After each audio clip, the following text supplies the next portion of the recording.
Guinée, les résultats officiels provisoires sont connus et comme on pouvait s'y attendre, au vu des récents développements de l'actualité, le chef de file de l'opposition politique, malgré le fait d'avoir revendiqué de façon unilatérale sa victoire, est crédité de 33,5%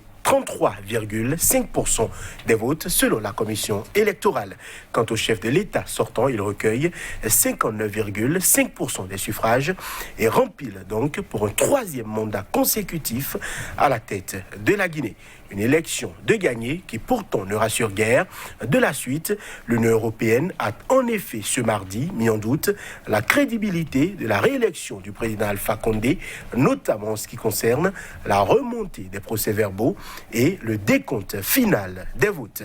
Aussi, les victimes civiles se comptent-elles par dizaines depuis le début de la fronde de la société civile et de l'opposition contre les velléités de troisième mandat du président Condé. Du lundi 19 octobre à ce jour, 19 personnes ont perdu la vie de sources officielles dans des échauffourées qui opposent quasi quotidiennement la police aux manifestants. Une médiation internationale, ONU, UA, CEDEAO est à Conakry et échange avec les différents protagonistes de la crise. Quelle importance pour une telle mission? Est-ce possible de réconcilier les partis? De quelles options dispose encore l'opposition politique en Guinée? L'UFDG n'attend rien de la mission dépêchée à Conakry. Certains de ses membres n'étaient d'ailleurs pas les bienvenus au domicile du chef de file de l'opposition en Guinée.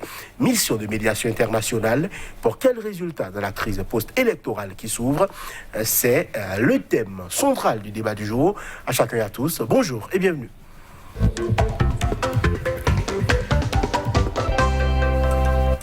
Avec nous aujourd'hui pour en parler, Souleymane Lamnat, bonjour. Bonjour, cher ami. Vous êtes consultant en problématique du terrorisme, spécialiste des questions de protection et de sécurité. Face à vous, Lionel Lokossou, bonjour. Bonjour, mon cher ami. Grand militant des droits de l'homme, vous êtes syndicaliste, ancien secrétaire général de la CSA à Bénin. L'Union européenne a pris donc note de l'annonce des résultats provisoires de la CENI de Guinée dans un communiqué du chef de la diplomatie de l'UE, Joseph Borrell.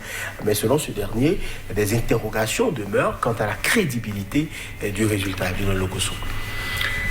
Oui, bon, je crois que il ne faut pas jouer le rôle de médecin après la mort. Et il devrait suivre de bout en bout la procédure. Et comment il s'appelle, le président Alpha Condé devait être récusé. On devait tout faire pour l'empêcher de briguer ce troisième mandat qui est un mandat frauduleux. Alors, moi, je ne vois pas pourquoi aujourd'hui des gens qui ont laissé faire ont commencé par courir de gauche à droite alors que le type, il a instauré un pogrom, on tue des gens. Est-ce que pour rester au pouvoir, on a besoin de tuer un citoyen? Alors, donc, cette jérémiade, pour moi, c'est une pure hypocrisie. Et est-ce que c'est comme ça qu'on organise les élections dans l'Union européenne? Vous venez, vous suivez les choses de bout en bout. À un moment donné, il faut savoir dire non. Donc, je crois que cette nouvelle colonisation, comme on cherche à éliminer la race noire, bon, on les laisse faire. On dit c'est entre eux. Donc, finalement, cette élection-là, ça doit être validé ou invalidé. Et toute la question est là. Donc, moi, je pense que ce soit la CEDEAO, l'Union africaine ou l'ONU, je les mets dans le même paquet. Et vraiment, ces institutions-là sont passées à côté de la plaque. Joseph Borrell mentionne la remontée des procès-verbaux et le décompte final des votes. Que reproche concrètement l'Union européenne à ce scrutin, selon vous? Moi, je ne partirai pas des reproches que font l'Union européenne. Je partirai des reproches que font Cellou Dalein Diallo. Cellou Dalein Diallo s'est plusieurs fois plaint, bien avant les élections, de ce que Le code électoral était tripatouillé, les listes électorales étaient quasi inexistantes. On ne savait pas qui était sur les cartes d'électeurs et qui devait voter ou ne pas voter. La Constitution en elle-même, elle a été tripatouillée. Mais où était l'Union européenne quand tout ça là se passait? Et pourtant, il a eu la bienveillance d'aller devant les caméras et d'expliquer à la CEDEAO en particulier, c'est à elle que moi je voudrais plus m'en prendre, que voilà, en Guinée il y a tel problème. Mais ils sont souvent passés devant chez lui là, aller à la présidence, aller discuter plusieurs fois et en ressortir, sans chercher à le voir. Donc là, ces institutions-là, je veux parler de la CEDEAO, de l'Union africaine et de l'Union européenne, même l'ONU, elles n'ont qu'à s'en prendre à elles-mêmes. Et je pense que cette élection-là, elle vaut pas la peine. C'est pas une élection, ça. Il va falloir peut-être trouver les moyens de la reprendre. C'est mon avis. Les populations sont massivement sorties voter. Il y a eu des comptes. Les organes qui sont chargés de proclamer les résultats ont donné des résultats provisoires et le président Alpha Condé a été déclaré donc vainqueur de cette élection au premier tour. Concrètement, les réserves de l'Union européenne, à quoi ça sert? La vie continue ou bien il faut s'asseoir sur la table de négociation, faire des concessions et discuter de part et d'autre? Non, mais on veut toujours mettre les gens devant le fait accompli. Et après avoir tué le lion ou je ne sais quoi, et maintenant on veut raccommoder. Hein? Quoi qu'il advienne, on dira que c'est les résultats officiels, eux-mêmes, ils ont la bouche, ils disent, bon, c'est les structures officielles qui sont habilitées à proclamer les résultats, donc les autorités guinéennes ne voudraient pas du tout que la médiation débouche sur la remise en cause de la crédibilité de cette élection. Alpha Condé a bien fait son calcul. Et moi, j'incrimine beaucoup plus la CEDEAO parce que c'est quand la CEDEAO dit que c'est OK, parce qu'ils sont allés vérifier les fichiers, il y avait 2500 ou 2 500 choses là d'inscrits frauduleusement. Mais qui ont été sortis du fichier. Bon, on a dit qu'on a sorti ça du fichier. Bon, mais... ce que la CEDEAO dit, c'est systématiquement validé par l'Union africaine, l'Union européenne, l'ONU. Bon, alors, et tout ça, ça ne conditionne pas la paix.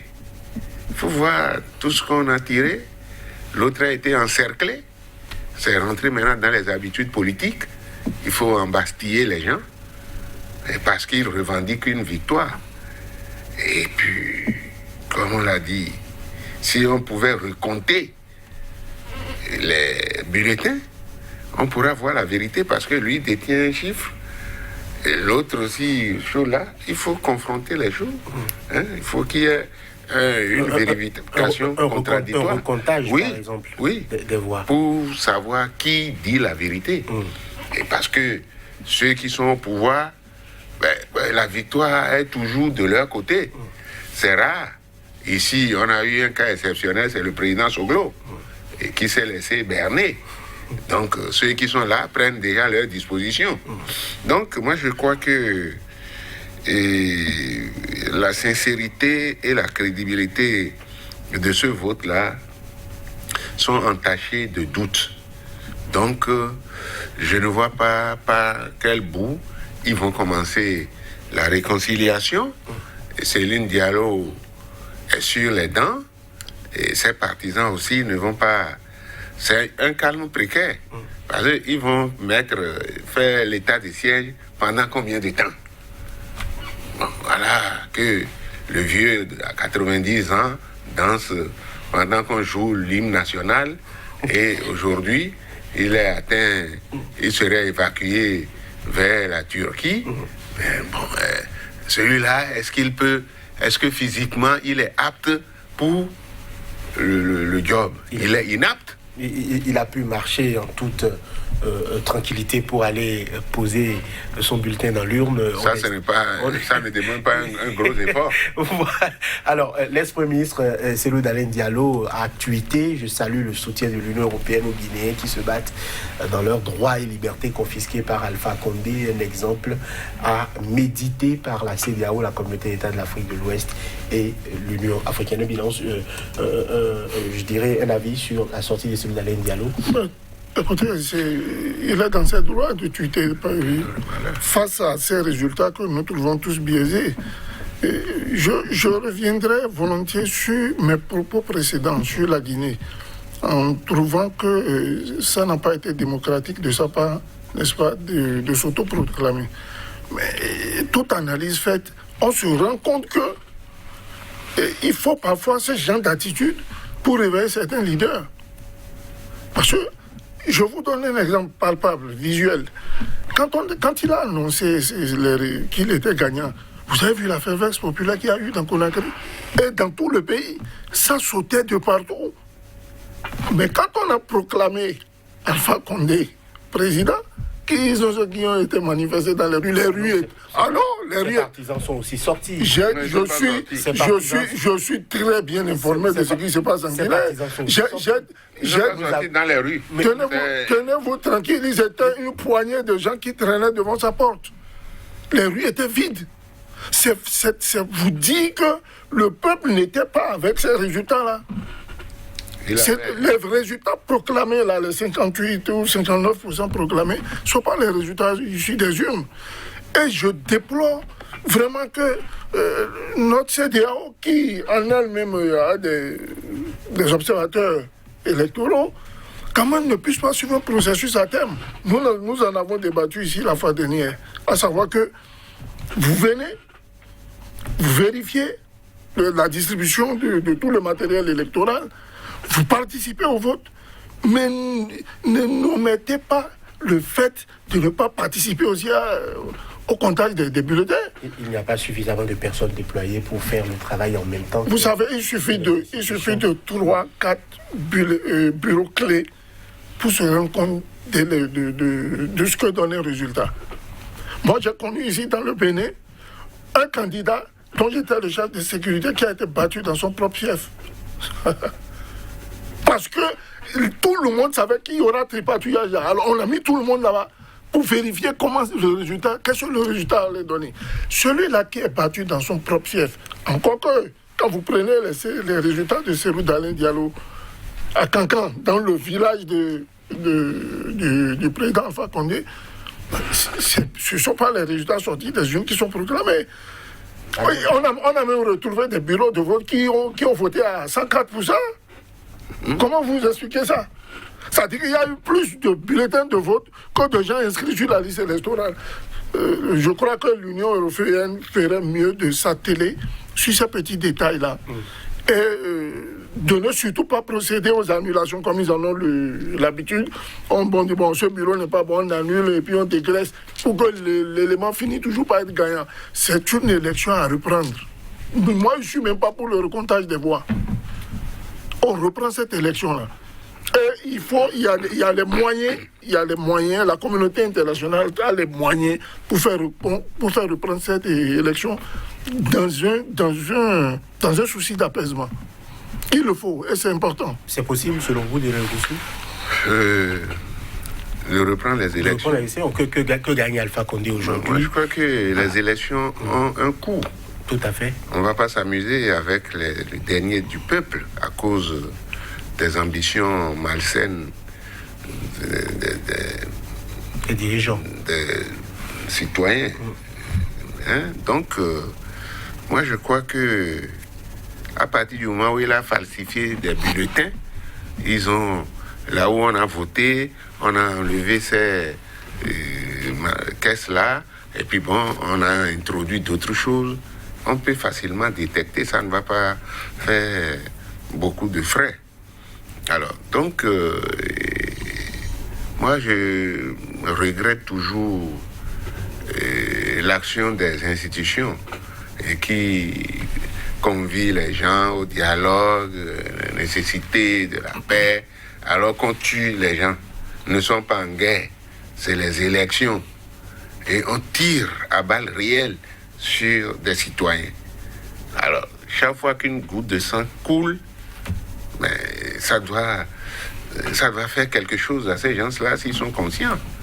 Alors donc, l'élection doit être une fête, ça ne doit pas être une guerre. Mais celui qui est au pouvoir doit se baser sur son bilan.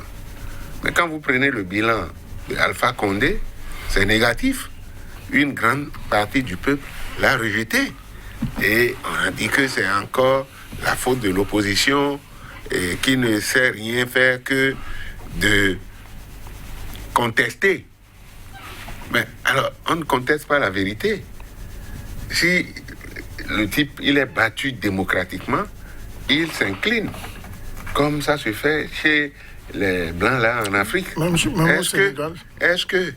Est-ce que c'est normal que l'opposant guinéen recuse un éminent membre de la CEDEAO? Mais c'est pas normal. Ça, c'est une honte pour la CEDEAO. Pour l'institution. On le soupçonne de quelque chose. Ensuite, ben, il y a eu distribution de l'argent. La Guinée... Il y aurait eu. Il y aurait. Bon, mais même si vous mettez ça au conditionnel, c'est qu'il n'y a pas de fumée sans feu. Et si on a découvert ça, ça veut dire que l'élection est entachée aussi de corruption. Donc, à partir de tous ces éléments qui sont réunis, l'élection est parfaitement frauduleuse et sa reprise, à moins qu'on écarte tous les gens qui sont acquis pour la cause, parce que la CENI est acquise pour le président de la République, la Cour conditionnelle, c'est des machins, et vers la fin de l'opération, il y a 2 membres de cette CENI-là qui ont plié bagage, ont démissionné. S'ils n'ont rien vu d'anormal, ils ne pourraient pas se comporter comme ça. J'ai écouté quelqu'un hier prendre la défense pour dire pourquoi ils ont attendu. Mais à partir du moment où les gens ont commencé par remarquer que les trucs ont commencé par être truqués, ils ne veulent pas être comptables de ça. C'est pourquoi ils sont partis. Donc, pour moi, la question demeure entière. Donc, le monsieur, il n'a pas gagné. Et il ne peut pas avoir l'honnêteté de dire, avec tout le rôle que lui a joué pendant plus de 40 ans, en combattant une dictature, et les camps Boiro, tout ça, mais lui, il n'a pas créé, il a créé son camp Boiro à ciel ouvert. Alors, le bilan des violences ne cesse de s'alourdir sous le mandat. Qui doit porter la responsabilité de ces pertes en vie? L'État. L'État est ceux qui ont à la charge la sécurité des biens des personnes qui, malheureusement, ne se trouvent plus être des gens qui assurent la sécurité, mais qui détruisent la sécurité des citoyens, la quiétude des citoyens. Ils créent l'insécurité. Une armée, elle doit être régalienne et républicaine. Et son devoir, c'est de défendre l'intégrité du territoire, et les biens et les personnes, c'est-à-dire la population, le peuple. L'ordre public. Maintenir l'ordre public. Mais quand des gens prennent d'assaut les axes, les points névralgiques... Il a de tout devoir, il a du devoir d'un bon citoyen, de revendiquer un vote qui lui a été volé. On ne peut pas empêcher dans un État qui se veut vraiment démocratique qu'on refuse, par exemple, à un peuple de se mettre dans la rue, de manifester. Les forces de défense et sécurité doivent-elles se taire quand on leur jette des pierres ou quand on leur lance des gourdins? Que feriez-vous quand on vous tire dessus? Et pas que du lacrymo, mais à balles réelles. Pourquoi on sort les Vous faites quoi? Moi, je fais quoi? Je lance des cailloux? Pourquoi on sort les armes? Mais c'est légitime. Vous passez dans la rue, quelqu'un vous gifle. D'abord, pourquoi on sort des armes, comme dit le doyen? Pourquoi vous sortez des chars? La Guinée n'est pas un état de guerre. La Guinée n'est pas en guerre. La Côte d'Ivoire n'est pas en guerre. Le Bénin et d'autres pays ne sont pas en guerre. Nous sommes des États qui concourent pour l'expression, la libre expression. En tout cas, tout ce qui est recensé dans la démocratie. C'est tout ce qu'on demande. Maintenant, quand parce que vous sentez que la CENI a dit, d'abord, l'opposant a dit, moi j'ai gagné, la CENI dit le contraire, et proclame le président et machin. Vous souffrez que ceux qui se sont battus pendant des mois, des années, pour qu'on aille au vote quand même, souffrez que ceux-là aient mal. Et quand ils ont mal, c'est humain quand même d'exprimer son désarroi par rapport à cette mascarade. C'est une mascarade ce qui s'est passé en Guinée. Et quand ils s'expriment ce feu, vous sortez des chars, vous sortez des armes. Non mais attends, il y a d'autres manières. Je pense que les policiers, de manière générale, doivent changer leur méthode parce que ces derniers temps-ci, la police au plan mondial, elle est complètement décriée. Et je pense qu'il faut revenir aux fondamentaux. On ne veut plus de policiers violents, on veut de policiers qui se considèrent comme des citoyens et qui défendent la nation. On veut des gendarmes qui défendent la nation. On veut une armée qui défend l'intégrité du territoire et qui défend son peuple. Pas des individus. Et ce qui se passe en Guinée est déplorable. Parce qu'il y a même des enfants qui sont tués. Et ça, l'Union européenne n'en parle pas. La CEDEAO, qui est la première institution qui devait s'opposer à ce genre d'acte, elle n'en parle pas. Mais elle va parler de, les élections. Est-ce que vous avez entendu la CEDEAO parler C'est hier que j'ai entendu le général Francis Bianzien, qui est le commissaire à la sécurité de la CEDEAO, qui a lu un communiqué disant qu'il faut desserrer la tenaille qu'il y a autour du domicile. Situer les responsabilités par rapport aux pertes en vie. Oui, mais ça diligenter des enquêtes, c'est ce qui est prévu. Ça a été toujours le même discours partout. Qui est des actes. Nous, on en a marre des discours. Qu'on arrête d'entenailler les leaders ou les présidents qui sont tranquillement chez eux. Que peut faire concrètement la CEDEAO? Il faut traduire Alpha Condé, SSB, devant les tribunaux. La Cour la pénale internationale. Gbagbo n'a rien fait et il a répondu. Mais ici, on a du concret. On ne peut pas prendre l'argent du peuple, acheter des armes et tourner ces armes-là contre le peuple encore.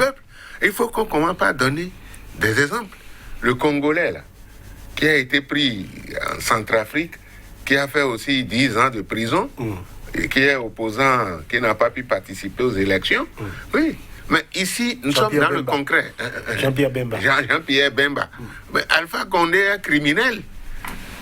Les Macabées qu'il a laissés là, mais il les verrait dans ses rêves la nuit.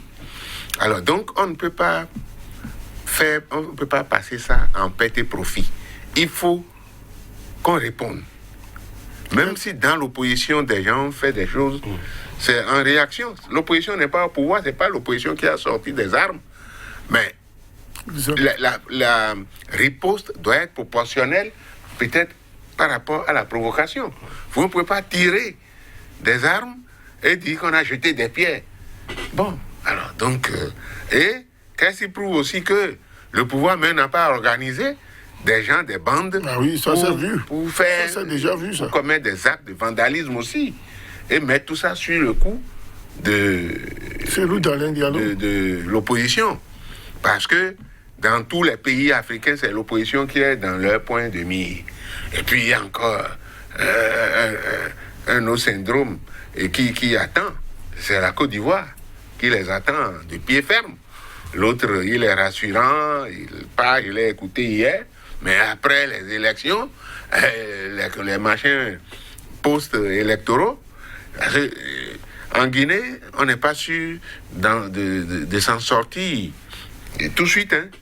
Parce que c'est pas parce qu'ils ont pris les armes pour faire taire momentanément les gens que le conflit est réglé. Si on a refusé, il a refusé la médiation de cette structure des institutions internationales là, qui pourra dire ça? Qui pourra venir dire ça?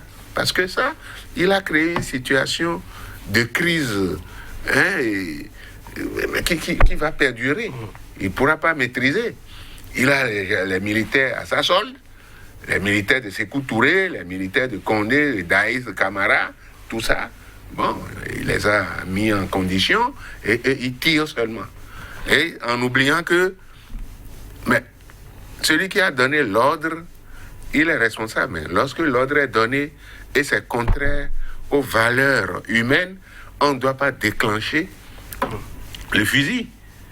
Et les militaires là, le monde est petit, hein, ils sont vus, ils sont filmés, et même si ce régime-là ne le fait pas, un autre pourra les conduire demain devant la CPI, vous appelez ça, non? La Cour pénale internationale. Ah. Alors, j'aimerais vous demander, est-ce qu'aujourd'hui, l'opposition doit contester les résultats devant la Cour constitutionnelle, puisque, visiblement, dans le Canada, c'est la prochaine étape, si, effectivement, on veut respecter le processus électoral, c'est-à-dire contester les résultats provisoires, donc proclamés par la CENI, devant les juges constitutionnels.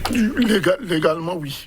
Légalement, l'opposition devait... Il ne faut jamais donner la chance à son adversaire de bondir par le toit. Hein.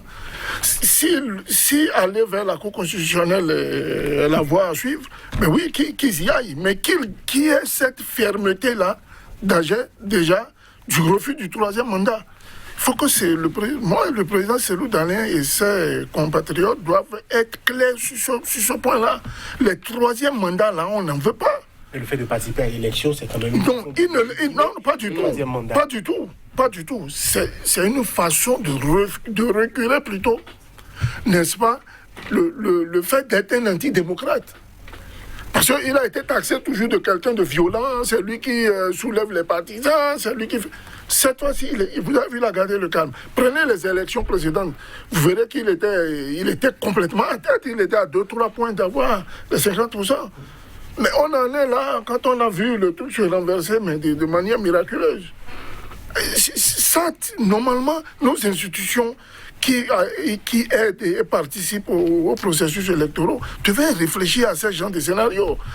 Qu'est-ce qui se passe ou qu'est-ce qui a dû se passer pour qu'on en arrive à ce genre de choses?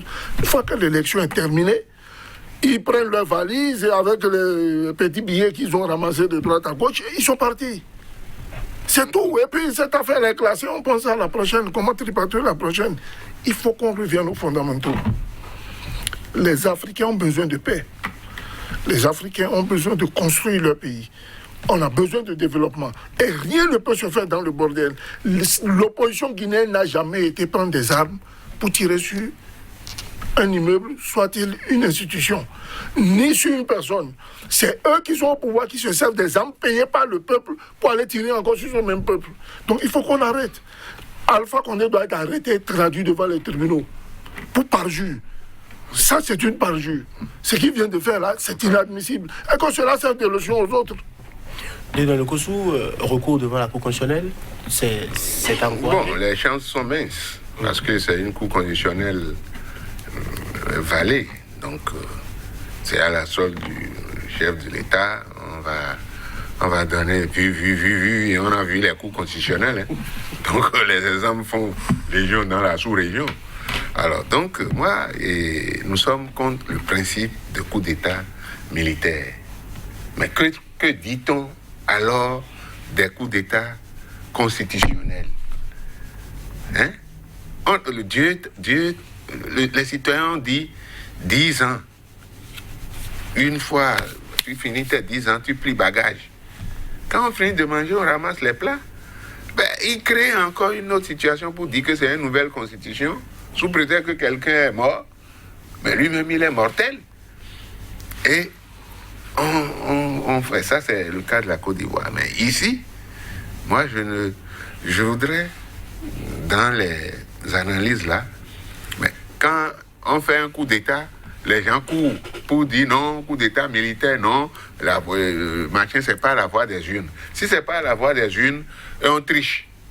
Et l'opposant n'aura jamais la chance de faire chose là. Mais ici, c'est comme le machin de parrainage là.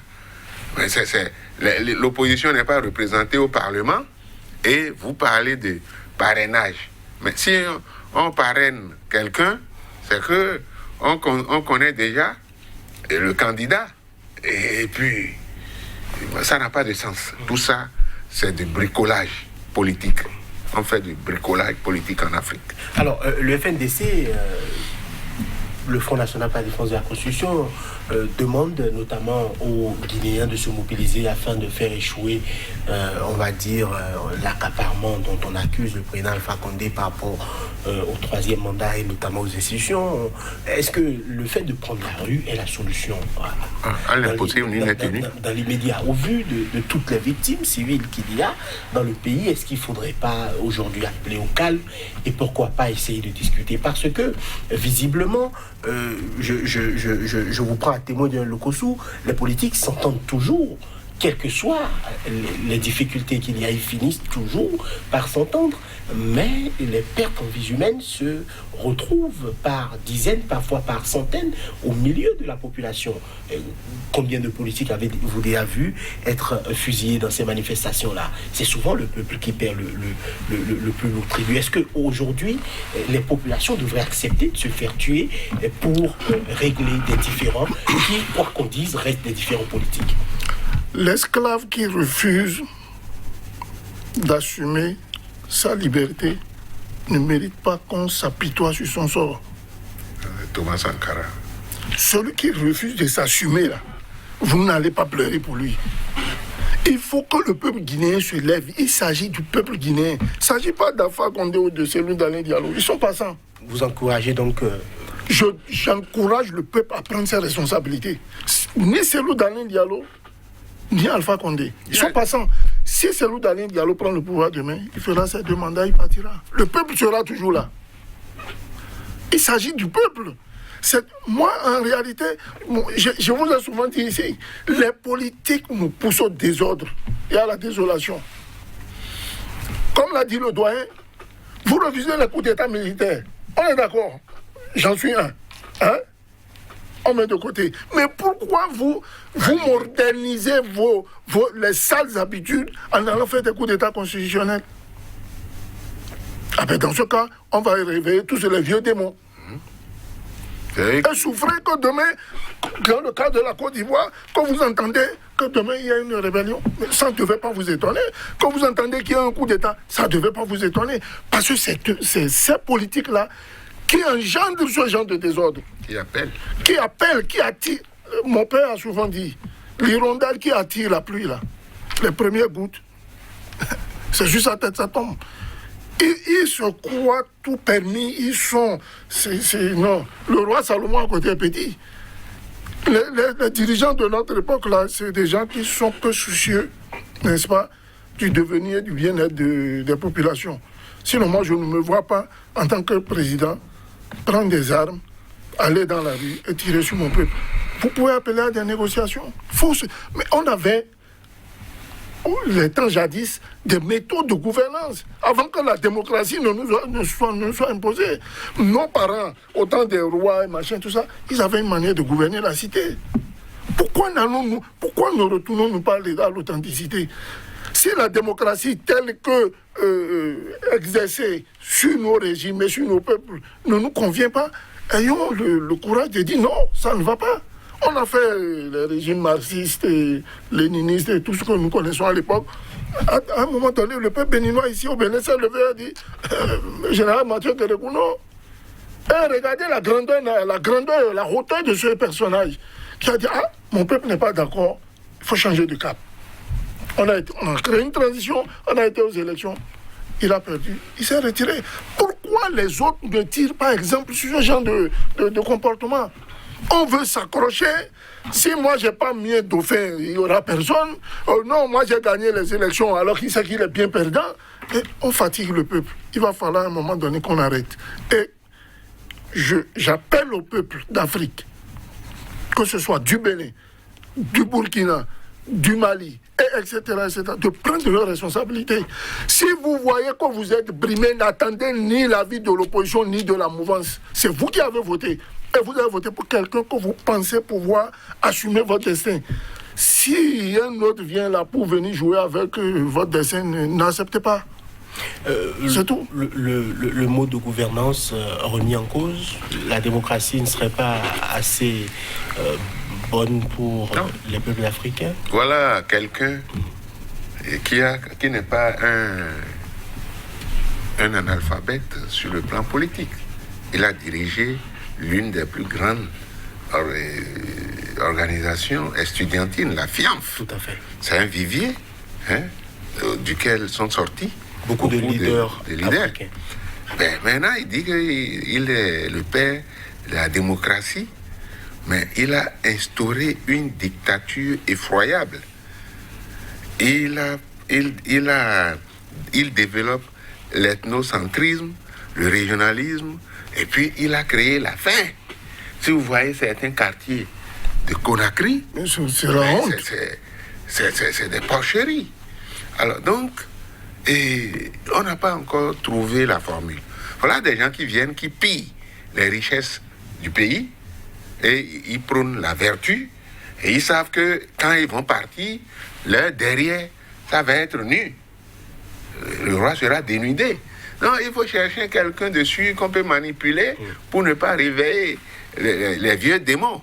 C'est pour cela que moi je dis, j'insiste, puisque aujourd'hui on a des preuves palpables. Ils ont tiré sur des gens.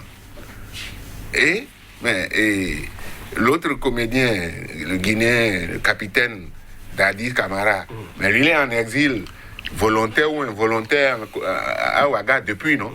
Bon, si un qui a ordonné qu'on tire sur les femmes le 27 ou le 28 septembre, et jusqu'ici il n'est pas jugé, on ne peut pas toujours rester dans l'impunité.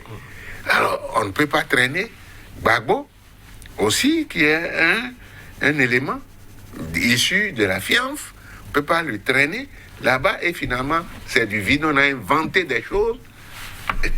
Et ce qui est curieux, c'est seulement dans le camp de Gbagbo qu'on a tué 3000 personnes. Et ici, aujourd'hui, mais les choses sont visibles. Il n'y a pas de mercenaires, il n'y a pas de... Personne n'a sorti, Célène Diallo n'a pas sorti des armes, on n'a pas pris des gens, on m'a dit qu'on a égorgé la violence, entraîne la violence, qu'on a égorgé 4 militaires. Ben, si vous torturez les gens, s'ils ont les moyens, ils vous l'appliquent. Pourquoi on veut organiser une élection et on mobilise 35 000 soldats? Ça, c'est la Côte d'Ivoire, ça. On ne sait pas comment ça va se passer samedi. Et voilà encore un vieux qui traite encore son concurrent aussi de vieux. Bon, c'est maintenant, quand lui va finir, maintenant qu'il va mettre dans la nouvelle, il prépare encore une nouvelle constitution qui va faire la limitation d'âge pour éliminer Bébédier. Donc, en Afrique, on est dans le cafouillage total et on n'a pas encore trouvé la solution. Et quand vous parlez de démocratie, c'est la voie des urnes. Mais quand les gens laissent la voie des urnes et inventent un autre système, c'est-à-dire la révision opportuniste des constitutions, et ça entraîne des drames, mais ces gars-là, le fait même de tripatouiller la constitution, ça mérite une révolte populaire. Et si on ne sait pas faire, il y a déjà un précédent, c'est la rue qui va régler le problème de la démocratie en Afrique. Parce que nulle personne ne fait plus confiance à leurs élections. Lorsqu'on organise une élection et c'est les membres d'un parti. Aujourd'hui, on n'a pas un parti d'opposition ici. Et les prochaines élections présidentielles, là, la prochaine élection présidentielle, les opposants, là, est-ce qu'ils vont admettre leur... comment dirais-je là, ceux qui restent suivaient les élections dans... Les observateurs. Les observateurs. Mais les élections législatives qu'on a faites là, c'est rien que les gens... Les partisans du chef de l'État. Oui. Donc on a validé, c'est passé comme une lettre à la poste. Si, à supposer que Célène Diallo ne soit pas allé, comme il le disait tantôt, à cette élection-là, ça va être un score nord-coréen ou un score soviétique. C'est terminé, l'affaire était classée. Bon, l'opposition a boycotté. Bon, il a été intelligent et on a rogné sur ses voix, on lui a collé 35, quelque chose pour ça et on ne veut pas qu'on conteste. Pourquoi? Est-ce que c'est comme ça qu'ils font chez eux? En France, quand les choses sont claires, que je vous ai toujours dit ici, quand on dit 18h, vous voyez sur l'écran géant, celui qui a gagné. Si c'est François Mitterrand, c'est clair. Si c'est François Hollande, c'est clair. Et l'autre qui a tué Kadhafi, ordonné le machin en Libye, il se range. Il n'y a pas de manifestation de rue, il n'y a pas de fusil qui sortent. Alors, donc, il faut tout faire pour dégager la violence des élections. Et il faut être transparent. La transparence, c'est la première vertu des élections. Tout à fait. Alors, aujourd'hui, on a l'impression qu'il y a beaucoup de difficultés à faire régner l'ordre et la paix au sein des États. Vous avez posé sans doute le diagnostic, on ne peut plus clairement, mais en termes de solutions pratiques pour faire régner la quiétude, pour amener donc la quiétude dans les États, qu'est-ce que vous proposez? Il faut déjà travailler à ne pas amener le désordre. Pour avoir la quiétude, il faut déjà... J'ai souvent dit que la sécurité vient de l'insécurité. C'est un thème à moi, ça. La sécurité vient de l'insécurité. Bien sûr qu'il faut de tout pour faire un monde. Quand il n'y a pas un voleur, il n'y a pas de commissaire. Il n'y a pas de commissaire, il n'y a pas de juge, il n'y a pas de juge, il n'y a pas de magistrat. D'accord? Mais il ne faut pas accepter que le monsieur aille voler pour venir crier au voleur au tribunal. Si vous ne créez pas les conditions de quiétude pour votre peuple, et qu'il se sent biaisé, mais il prendra la rue. Il prendra la rue à coup sûr. Tenez-vous tranquille. Les générations là, qui montent là, c'est des générations de la révolution de 1917 en Russie. Les gens vont commencer par rentrer dans les bureaux, prendre des ministres.